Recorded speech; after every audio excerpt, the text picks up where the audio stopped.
Salut les disciples de la boxe, c'est Jean-Charles et aujourd'hui je vais vous partager 4 anecdotes que j'ai trouvées en faisant des recherches pour ma vidéo Histoire de boxeur sur Jack Johnson. Si vous ne l'avez pas vu, je vous mets le lien juste ici. Donc c'est un peu une vidéo bonus et complémentaire. Pour la première anecdote, elle se passe au moment où James G. Jeffries est champion du monde en titre et Jack Johnson, pour le défier, va se présenter en personne devant lui, je crois que c'était dans un bar ou un restaurant, et il va aller le défier devant toutes les personnes qui sont présentes à ce moment-là. Jeffries va refuser de lui donner un combat officiel, par contre, il va lui mettre une somme d'argent sur la table, plusieurs milliers de dollars, et il va lui dire « on descend tous les deux à la cave, et celui de nous deux qui remontera ces escaliers repartira avec l'argent ». Bien sûr, Jack Johnson, il a refusé ce duel, parce que lui, ce qu'il voulait, c'était un combat pour le titre. Il voulait le défier aux yeux de tous, et pas juste une bagarre dans une cave. Mais ce que je trouve intéressant avec cette anecdote, c'est qu'elle montre bien que si Jeffries,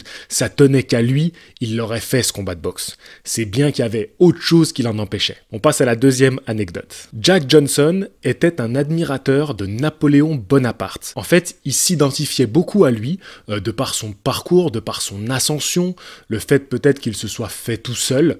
Bon, en tout cas, il se retrouvait dans le personnage historique de Napoléon Bonaparte. Au moment où il va être en exil, qu'il va aller en France, il va aller se recueillir sur la tombe de Napoléon. Et à l'époque, il aurait même déclaré qu'une fois qu'il aurait connu la défaite, il espérait qu'on ne lui tournerait pas le dos comme les Français l'avaient fait avec Napoléon Bonaparte. Le petit clin d'œil de l'histoire, c'est que Napoléon, tout comme Jack Johnson, a été exilé de son propre pays. La troisième anecdote que je vais vous raconter, si vous avez vu la première vidéo, je vous avais dit que Jack Johnson était un amoureux des belles voitures, des gros bolides. Et bien sûr, il aimait rouler vite, voire trop vite. Ce qui l'a amené à avoir un accident de la route et d'en mourir. Mais l'anecdote assez marrante, qui a d'ailleurs été dite dans les commentaires de la vidéo précédente, c'est que un beau jour, Jack Johnson faisait un excès de vitesse, il a été arrêté par un policier, et au moment de régler l'amende, Jack Johnson, il a remis plus du double du montant de l'amende. Et au moment où le policier allait lui rendre de l'argent, il lui aurait déclaré « Gardez-le, de toute façon je dois repasser par cette route pour rentrer ».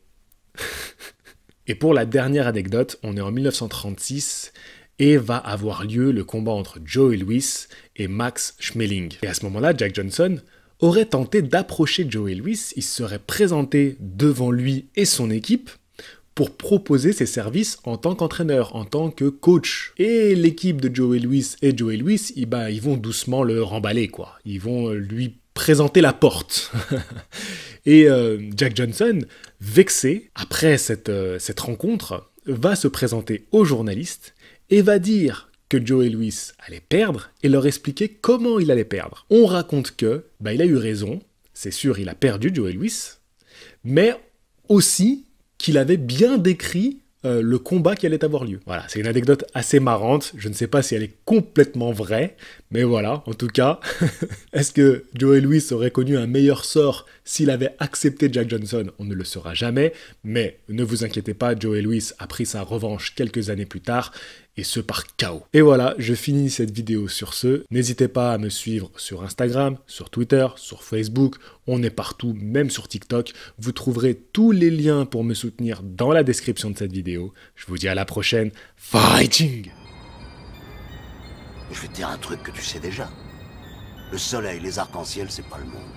Il y a de vraies tempêtes, de lourdes épreuves, aussi grand et fort que tu sois, la vie te mettra à genoux et te laissera comme ça en permanence si tu la laisses faire.